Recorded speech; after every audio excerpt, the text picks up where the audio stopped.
Hey YouTubers, and welcome back to another episode here today on ESGNet LP, as we're back here for NCAA Football 14, and this is the Stanford Cardinals online Dynasty as we're into the off season here. Now this one's going to be a little different.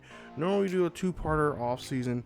I'll show you guys the first part of the players that are leaving in the draft, you know, what their potential draft could be, and then the second half usually is the finish up the recruiting and just kind of prepare for this second season. Well, we're kind of mash everything all into one because honestly we're trying to get this third season started real quickly here without you guys really knowing it. Take a look here. Here's are the pro draft results that we got. Gant, of course, went number one. First he was a first round pick there, left tackle there, or excuse me, left end. Redshirt senior there, who we were definitely going to really miss on that defensive line there. Of course, Murphy, Barber, Hunt, Davis, Smith, and Watson, they're all going to leave, especially Murphy and Barber, especially Barber. You know, Barber was up for the Heisman. Of course, he slipped away quite a bit there towards the end and was not able to stay in as a finalist there towards the last 4 or 5 games there of the season. As for the lovely Lions, there you see where Steve's teams looks like, and you know, of course he has several number one picks there going to the first round. And Taylor, there you see he has 4 guys there going to the first round, and of course 3 in the second round, 1 in the 4th round, and 1 in the 7th round. Now these players you see right here will be in future Madden 20 draft classes once we get backing up and going with our Giant series there on the main channel. So those are future players that you can see in that series there, and of course you guys can get those draft classes when they are available, and I'll let you guys know in a future video when those classes will be available, or those particular players in those classes will be available. Now as for transfer requests here, we got 2 players that come in. Danny McCall, a freshman, 6'5", 242 pounds. Now, this is the second season, I think, in a row that I've had, at least in this series, that I've had, transfer requests. Players want to come in. So, of course, he's going to have to take a year off. And hopefully in that time, that year off that he's out, he'll grow as a player. He's 53 overall. There you see his numbers there as a tight end. So, you know, we are looking for somebody to replace Barber and the skills that he has. And we got a couple guys on our team right now that can do that. But I think McCall, with working with him, with the coaches, as a transfer guy who can wait next season to play, he'll definitely be in a big improvement there in our tight end position. The other one is Rodney Sears, who is a 56 overall. He's a sophomore, 6'8", 246 pounds. We're almost becoming a tight end U here, both in this series and our Cardinal and our Highland Scotty series. We're just getting tight ends that want to really play, and I think we're going to end up changing up. At least I know in the Highland series we're going to change up our formation to a tight end type of way, kind of like what the New England was in the last couple of years with the great tight ends they had there on their squad. So but yeah, we got Rodney Harris and the other young gentlemen there who are going to be both there coming in those transfers there. And like I said, we don't get too many transfers too often. From McCall from Florida Atlantic, and then of course Sears from San Jose State. So big ups to them. Glad to see we got some players coming in there to help us out. Take a look here at our season stats, and of course Davis, he was something. He was definitely a guy that we really had to work with. You know, he had 16 interceptions, 28 touchdowns for the season. Lewis Taylor is another guy who's going to be a senior next year, a senior redshirt, and those two, there could be a good battle for that quarterback position. Just like Coach Teddy Bonds in the Highland Scotty series, Coach TJ Bonds is the same way. Just like his dad, he is a guy that he loves to see competition. He wants to see guys go and healthy competition, nothing rude or nothing to make the other guy look bad, but he wants to see who is going to take the reins, especially in the quarterback position, who's willing to step up to the plate and take over and be that team leader for the squad. So that's what we're going to be looking at here for next season. in the quarterback position. Of course, our receivers, Barber had a great year there, over 1,000 yards receiving, 14 touchdowns. He is going to be greatly missed. Like I said, he is going to be. I honestly don't see him being in the what do you call the top. I see him as a first round or first round guy. I don't see him falling back in the second round there, because once Steven Taylor move him over to Madden, those courses will change, and he's gonna be a great tight end for a lot of teams. I know for one, Taylor really wants him to be on the team, as Taylor's really impressed with the numbers he put up for the college.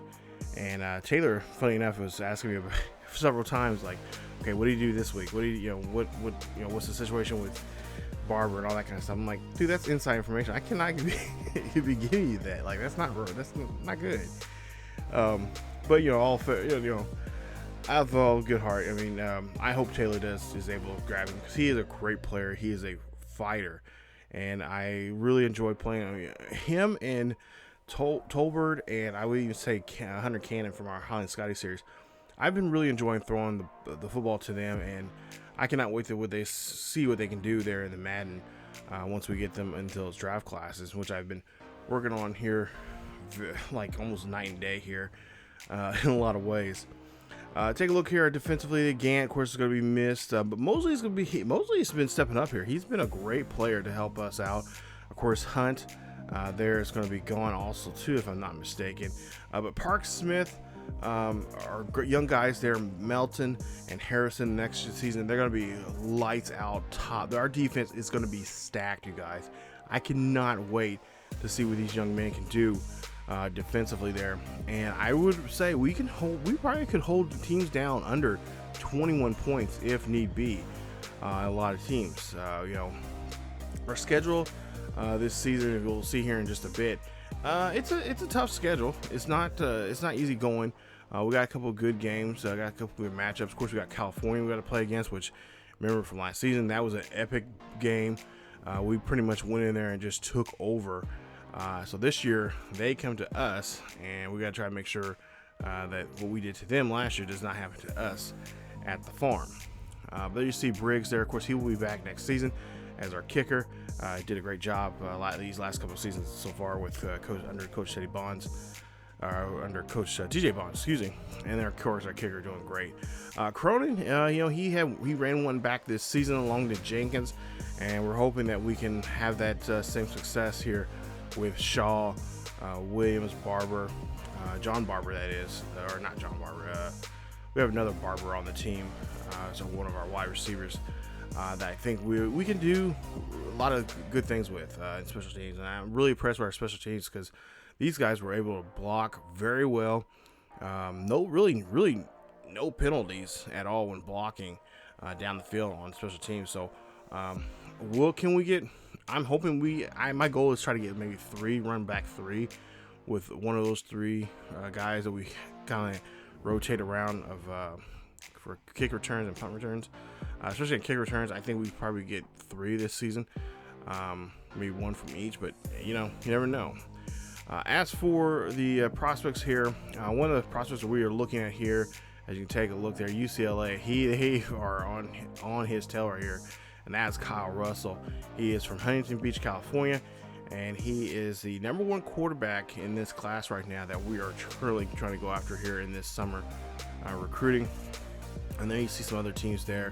Of course, Taylor, Steve, of course, we're all kind of going after a couple of these same guys here. And we'll see here in just a bit. I'll let you guys know who we got. But I think we got a pretty good class coming in here. I will say that I tried it's kind of difficult trying to get these guys in here, especially when they're sitting on the fence with other teams. You want to kind of throw everything at them. And when you do, sometimes that does not work. But Eddie McCarthy there, he is one of our athletes that we picked up. McCarthy, I believe, this season, he is going to be a wide receiver. So we're going to put him in the wide receiver position, along with Frank Hunter, 77 overall. He is going to be another wide receiver there for us from Sunnyvale, California. And then also Terrence Hill, he'll be another wide receiver there for us. this season. This year, it was tough. This was a tough year. Still, teams are not, or people are not looking at us as a top school, and of course, the reason why, because we have a young coach who is still doesn't have that experience like other counterparts here, especially like Taylor and Steve with their coaches. And so we're still trying to, he's still trying to make a name for himself and try to get his brand of football out there. But there you see some of the position changes that we made, and like I said, Brian Fields is going to be our guy, who is going to be very important for us, not just in the receiving core, but also in the special teams there, as he has pretty good speed there and can run footballs back. But there you see Tyler Jones and Joel James there. I don't know. I think Jones we might end up having to sit for the season, but here we are. I'm just kind of like going through all these these different positions here. McCarthy actually could also be a halfback, but since we have such a log jam of halfbacks, that's why I went ahead and decided to just put him as a wide receiver. We take a look here at Frank Hunter, and we did the same thing. He has a good running back. He's just 76, just one below what his overall is. And again, we can easily put him there.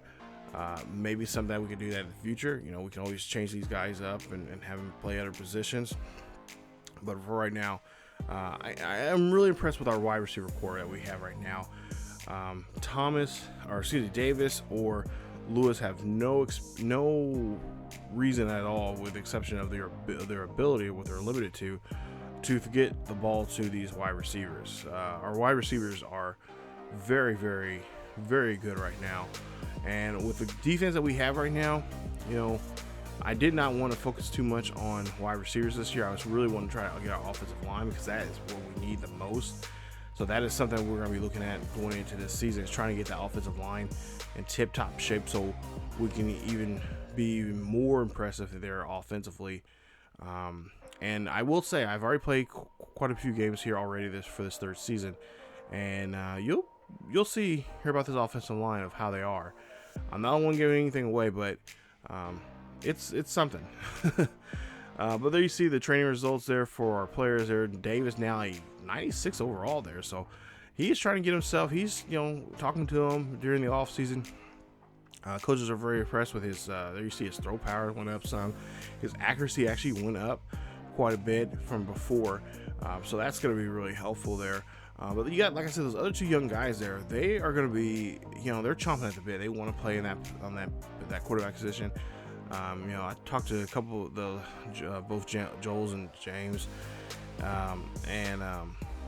they said they were ready to go. They wish Davis all the best of luck, but at the first chance they get, and coach says, "Hey, I need you to go out there and do something," they said they're going to go out there and just do whatever the coach needs them to do to get on that field and show what they can do as a freshman. I believe they're both freshmen.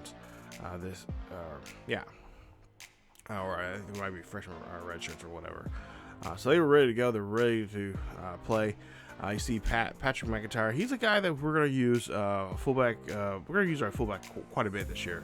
I really want to focus on that, especially on our running game there, especially in small yardage situations. Your 3rd and 2, 3rd and 1, 30 inches, even second and 4, second and anything 2nd and 4, 2nd and 3, 2nd and 2, 2nd and inches, 2nd and 1, something like that. Whatever the case may be, we're going to try to use our fullback in those situations to get those extra running yards there, because we have not been using them. And of course, McIntyre is just a great runner, bruising fullback there, one of those old school kind of fullbacks that you don't see too much anymore. But there you see the wide receiver numbers there, and like I said, Brian Fields is going to be very important for us there on that field as our wide receiver there, as he's our senior. He has not played too much here. Last year he was, of course, played quite a bit there. He helped us out, but now as the senior, the guy, he's the guy that has pretty much the most experience there. Barber, Harris, Williams, and Shaw are, of course, the red shirt guys.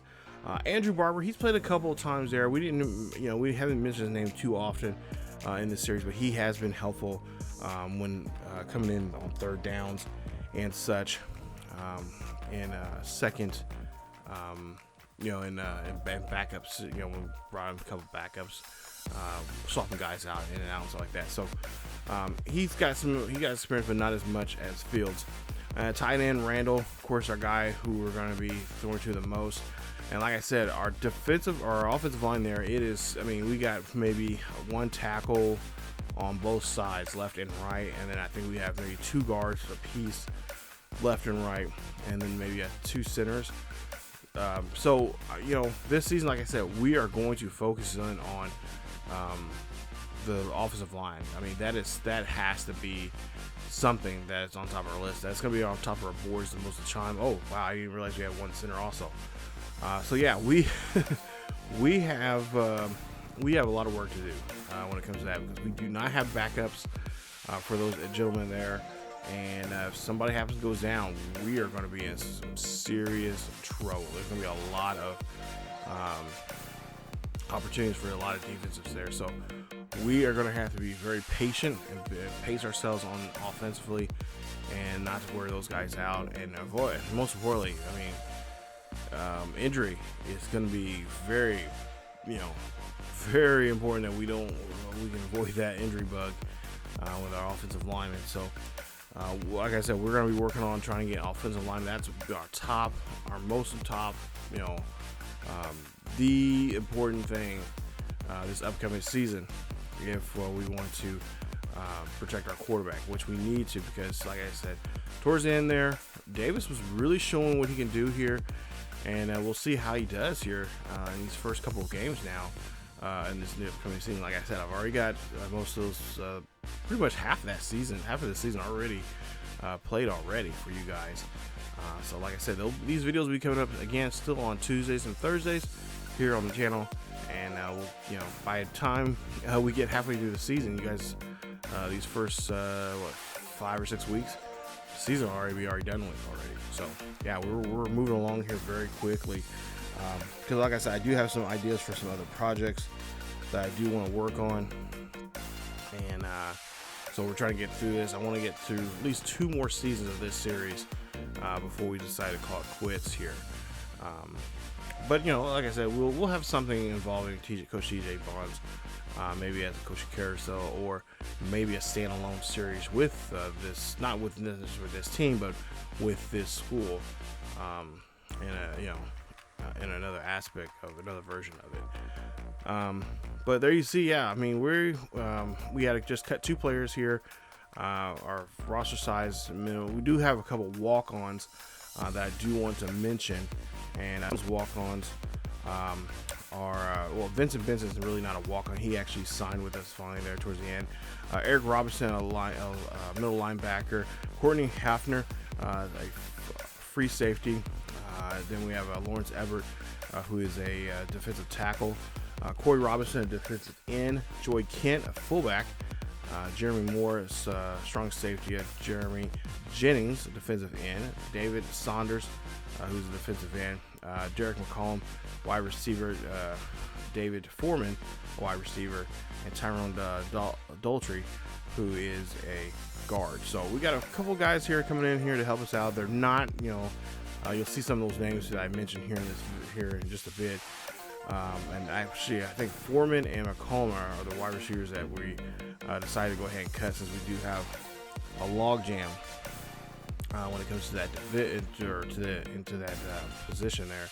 But just kind of going through here, showing you guys what some of the players here that are on those different positions there, both sides of the football. But yeah, we're gonna go ahead and I think we went ahead and cut. We did cut McCollum and Foreman here. You'll see them here in just a bit on that. But like I said, we're trying to get as much guys here. I don't like walk-ons, but in the situation we're in right now, that we have with some of the players, some of the areas that we're lacking in, especially even in our walk-ons there, we did not do so well. Too many guys did not want to play on the offensive side of the ball, especially on the offensive line. So that is something that we have to now we have to really address when it comes to recruiting coming up here in this new season. So recruiting is going to be really important. I'm not too worried about as for pipelines. We're, for the most part, our pipelines that are important to us are still intact. We are actually getting a couple of new pipelines with some other states here. I'm not for sure. I think Alabama's one of them, and I want to say I think it's Kentucky. I might be wrong. I know it's one of those. It's somewhere in the SEC country that we got some pipelines going for ourselves here. Because I think you have to have at least 3 or 4 people from for a particular state to be considered a pipeline, and that's one of the, I think. I know Alabama's one of them. I'm not for sure what the second one was, but I know it's around that SEC area down there in the southeast of the United States. But like I said, we went ahead and cut those 2, and like I said, unfortunately, we just got too many players, especially in the wide receiver area. We just got too many there. So you see, this is not the official, who's important and whatnot. But there you see, we got 2 punters that we're looking at. Isaiah Davis is a quarterback that we're looking at. He might actually be able. I was looking at some of his numbers. He might be even able to play some receiver in some aspects there. So we're looking at him. And of course, you see Taylor and Steve are looking at him also. And then we got tackles that we're looking at right now, and Mario Johnson being one of them. Scott Jackson.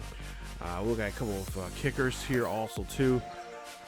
Like I said, we'll change those around to level of importance at another date here. But like I said, these are just some of the ones that we're looking at right now. I'm really hoping that we're really going to target the ones that are we have a good lead on, and push them as quickly as possible to get them signed. Quarterback wise, I'm not too sure. I'm worried about Jason Williams there. I think he was a bust after we found out what his overall was. But guys, the areas that we don't really need players in, we're just gonna I just have them on the board just to kind of fill the board. But like I said, we are gonna be focusing on those tackles, those guards, to help us out, because we need those. We need those players ASAP for next season, and that is something that that's something we cannot play around with. We have to have those players there for next year. I do not want to have walk-ons who are going to be 50 or so overall coming in and try to play offensive line when we're trying to, make that push to the national champion, or try to, at least try to stay in the realm of opportunity to get to the national championship. But there you see, we're going to make some red shirt player moves here. Not too many redshirt players this year. Most of them, I think, are probably on the defensive side there. So like I said, we do have quite a bit of players that are going to be on the defensive side of the ball that would they're going to have to wait their turn to get to that next level and to be a part of the football team in future years there. So there you see some 2 defensive, 2 offensive players there that we looked at. And of course, like I said, I just want to be able to get some of those other defensive players, enough playing experience there, because we are going to try our best here, especially when we're blowing out teams, or by chance if we get lucky, we get to blow teams out of the water from certain games. We are going to try, put in some secondary players in, second string guys in, and get those in as much as we possibly can. As for our schedule, look at our schedule. We have a bye week coming up here, so no game in this first coming week. But the second week, we go ahead and we play against New Mexico State at home. That should be a good game there to start us off there. It's kind of a good springboard there to get us going and get some, sink our teeth into this team and into the schedule. Then after that, it's Michigan State, another home game. And then we start 2 games. And then after that, we start our 2-game road trip there, Colorado, for the first time, actually, in Coach TJ Bond's career, that he's been to Colorado. He has not been there since being a player himself. Then we are at New Mexico for week 5. And then week 6, we're back home for Fresno State. That's going to be another great game. Of course, week 7 going to be marked. It's marked on my list because this is a game that we got to get revenge on after that just a tailspin of a game that we had against them last year, against a 76 overall quarterback. I'm not for sure if he's still there or not, but if he is, we want his head on a pike. we're going to try to see if we can do that. Of course, Notre Dame playing us at Notre Dame on week 8. Week 9, we're back home on the road against Utah, and then finally week 10, we're at home with BYU. We have a bye week on week 11. That's our first bye week of the season. Again, we have another bye week on the week 13. Week 4, of course, California, ranked number 4 now in the nation. They're looking to come after us. And then, of course, we have a bye week, and then we play against 24th ranked, at least at this point, against 24th ranked Florida State there on the road. Take a look at Steve's roster or schedule here, and of course, he always takes the first 4 weeks off before he starts his run. There you see number 1 Indiana. Would you ever guess Indiana would be a number 1 team in the nation? But they are, and that should be an epic game between him and Indiana, as he's ranked number 2 right now in the preseason. He's taking on Purdue, and then Penn State, Northwestern, Michigan State, Boise State, Michigan, and then at the final 4 games are at Minnesota, at Washington State, at Wisconsin, and at Washington. Minnesota, if you remember correctly, I think they were in the top.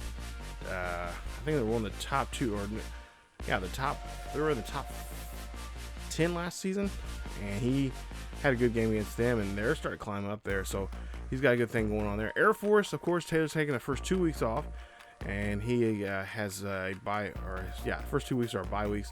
And then he's taking on number 9 Navy, epic game there. Baylor at Baylor, Oklahoma, and then Ohio State, number 10 at Kansas, West Virginia at home against, and also to Kansas at home. Army at Army, and at Iowa State, TCU to finish off there, and of course Texas and a couple other teams there. He has like 2 or 3 more other teams he has to play, and of course he is still your Big 12 winner in this Dynasty. So there you see the preseason rankings there. Like I said, Indiana, I never would have thought their football team would have been, at least in the video game world, they're in a pretty elite team there. They got a pretty shaky defense there, 88 overall, or 88 there for their defense, but they look like they're a team that might give Steve and Taylor a run for their money there for the national championship. Of course, we're ranked in the top 10 there. And our mission this year is just try to get up there, try to be with the big boys up there, and try to see what we can do and see if we can get a shot at whoever's going to be the number 1 team in the nation. Is it going to be Taylor or is it going to be Steve? So we'll see how that goes for Stanford. At Stanford, we're currently right now we're seen as the 2nd best team in the North. Even though we beat California last year in a whooping. But California's still your top team there on the North, in the Pac-12 North. And then you see Utah, BYU, Fresno State, Oregon, and New Mexico. As for the South, you got Arizona State, who we played last season. No, I don't think we played them last season. But USC, UCLA, Arizona, Colorado there. And then you see, of course, they were received number 2 overall in the Pac-12 for both divisions. California takes number 1, Arizona is number 3, USC is number 4, and UCLA rounds out the top 5 in that one. So again, this 14 team school, or 14 team conference there, doing very well for us. As for our counterparts there, for our sister conference there, San Diego State is your top school. So if San Diego State can win this one, of course they will be brought in along with Hawaii, brought into the Pac-12 there. Of course, the bottom 2 teams, two bottom teams, both in, or how should I say this? The worst team in the North and the worst team in the South will, of course, be devoted to the Mountain West. The top 2 teams in the Mountain West will, of course, get promoted to the Pac-12. As for the Big 12, there you see Taylor in the North is your leader, or your presumed leader for the lookout here this preseason. And your top team in the South there in the Big 12 is, of course, Oklahoma. Texas right behind them, TCU, Oklahoma State, Texas Tech, and then Baylor. So Taylor, like I said, these last couple of years, he's been running the program there, running that conference. As for Steve, he's been running this one, Conference USA. Of course, remember, these are all the schools that touch the Canadian border. Steve's the only Canadian. This, I guess, is the Canadian-U.S. conference there. But Steve, there with the Lovely Lions, Washington, Minnesota, and Michigan State rounding out the top 5 there. And there you see our Heisman watch. Taylor, again, Clayton there is up there again for the Heisman, but I think last season he came up short. And now he's staying another year here to try to see if he can try to get the Heisman Trophy.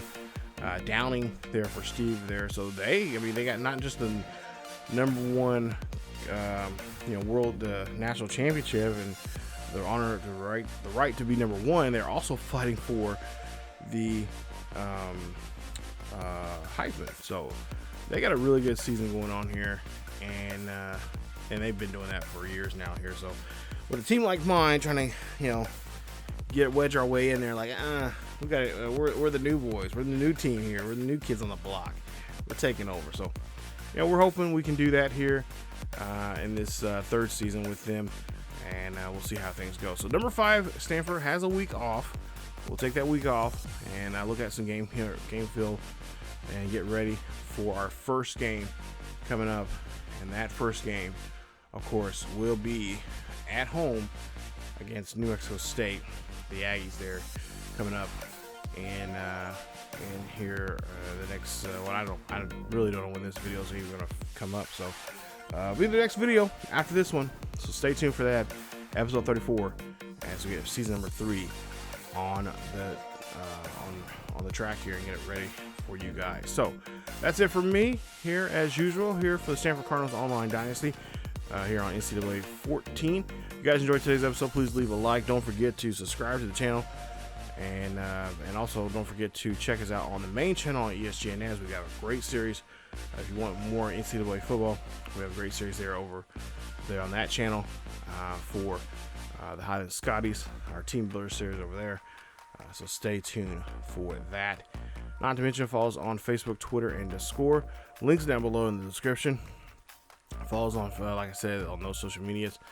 Hit that like button. That will really help us out. Greatly appreciate it if you guys can do that. Hit that subscribe button if you have to be new. Hit that bell notification so you guys be notified of this series or any other series on the channel. And then check us out on Patreon if you'd like to be a supporter of the channel and support us that way. Don't have to, but it'd be greatly appreciated if you guys did. And there's some great perks there for you guys if you happen to do that. But as always, wear a mask, stay safe, keep yourselves and each other healthy, and I will see you guys next time.